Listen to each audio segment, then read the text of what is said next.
The Indian Railways transports more than 23 million people and 3 million tons of goods every day, moving an equivalent of the entire population of Australia daily. With more than 8,000 stations and more than 500,000 quarters, this is one of the largest rail networks in the world.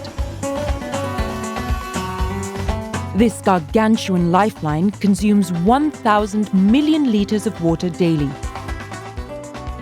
70 million litres carried in passenger trains alone. One of India's major adaptation strategies is to enhance water use efficiency by 20%. With only 4% of freshwater sources available to India, every small initiative to conserve water results in waves of change.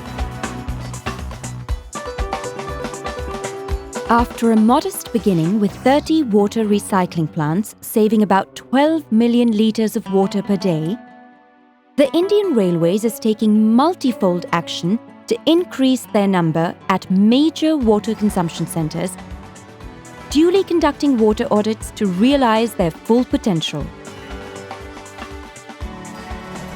The Railways has also put in place a policy mandate to provide rainwater harvesting systems in all its future projects. With 1,900 already installed at various locations and more in the pipeline, the depleting aquifer breathes a sigh of relief. In its production units and major workshops, the Indian Railways aims to achieve a zero liquid discharge and use recycled non-potable water for horticulture and other inferior uses. This massive transport industry also used over 17.5 billion units of energy in 2013-14 alone, equivalent to a connected load of 4,000 megawatts. The Indian Railways, being a major consumer of electricity, would be part of the next PAT cycle commencing from the year 2016 to achieve reduction in energy consumption on the traction and non-traction side. The Perform, Achieve and Trade scheme is a pioneer initiative taken by India to improve energy efficiency in energy-intensive sectors.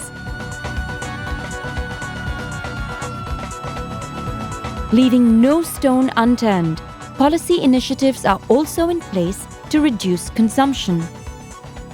Under one such policy, LEDs have been made mandatory in new passenger coaches, railway stations and other establishments for a brighter, greener future. Reducing the carbon footprint further, the Railways has made a policy to use a minimum of 3-star rating appliances. Apart from increasing efficiency measures, the Railways is also regenerating the planet's green cover. As part of the Green India mission, 40,000 hectares of railway land is under afforestation. Over 7 million trees are planted annually, and now the Railways plans to undertake boundary plantation along the tracks on a large scale. The Indian Railways has also gone green with its buildings. 2 major constructions have already been accorded Green Building Star ratings by Lead India and Griha. To create an ecosystem for more such buildings, a policy is under formulation. Railways have decided to fight climate change by means of whatever ways possible, which means we'll have to change the energy mix, which means we'll have to change the way we live, and we have to do so many other things. So water audits are being done, we are trying to conserve water, we are also trying to do afforestation. Plant trees alongside the tracks. We can use the big landmass that we have in the railways to use it as a green cover. So we have decided to change the energy mix. We want to use as much solar energy as possible in the railways. We are trying to use the wind energy. We have started doing energy audits so that we can bring in energy efficiency. All the buildings, we want to use the LED lights.